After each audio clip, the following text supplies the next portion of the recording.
dari batas ini tanah.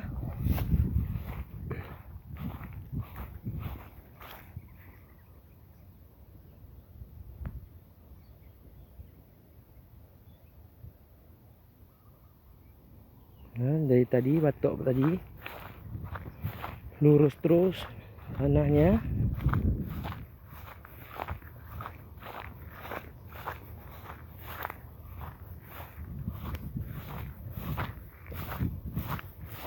Ini batok tanah.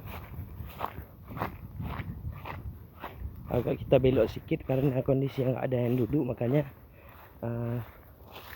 daunnya seperti ini ya. Kita patok, berarti kita cari patok yang ujung.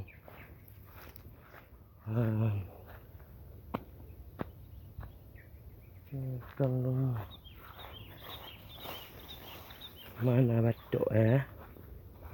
Din.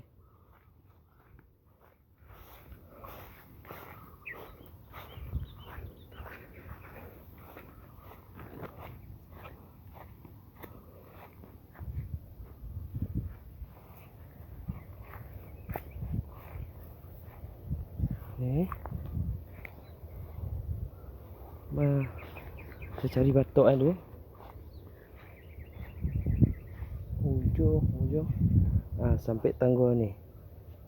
Nah, tangguh nih. Sini batas batok ya. Tapi batok udah nggak ada lagi. Ini batasnya karena tanah di belakangnya rawa-rawa gini.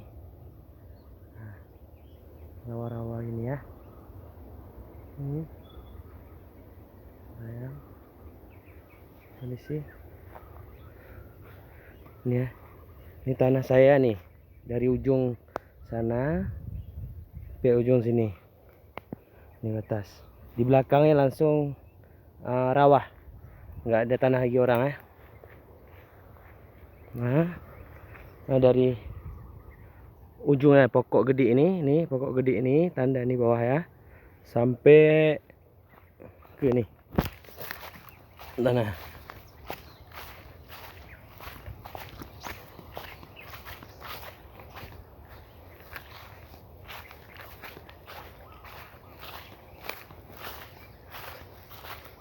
Sampai ujung nih ya. Nah, sampai ujung nih ada batok terakhir nih. Ini batok terakhir sampai sana ujung. Setelah itu kita kembali lagi ke ikut lagi gambar dari rumah nih sampai pakai pagar karena udah ada kayu pokok.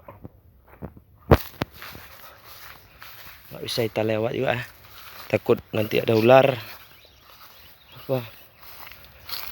Kita cari jalan lintas saja. Ini kalau pokok ini enak kita potong, dia nggak terlalu besar pokoknya. Ini lah contoh pokoknya nih, batangnya batang seperti ini, tapi nampak daunnya aja jumbo, gede dia. Nah, ujung udah masuk rumah lagi.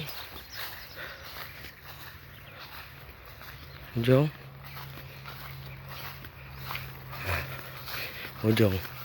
Ini kalau jumlah semua harga ini dari tanah sama rumah ini 48 juta ya. Tapi kalau misalnya mau beli rumah aja, itu batoknya sampai sini aja. Kita urus surat nanti. Jadi dari pokok, tanda pokoknya ini nih. Yang udah saya buat sompel 3 nih. Ini batasnya. Sampai nih. Nih. Batoknya ya. Ini harganya 15 juta net. Ya, sama rumah.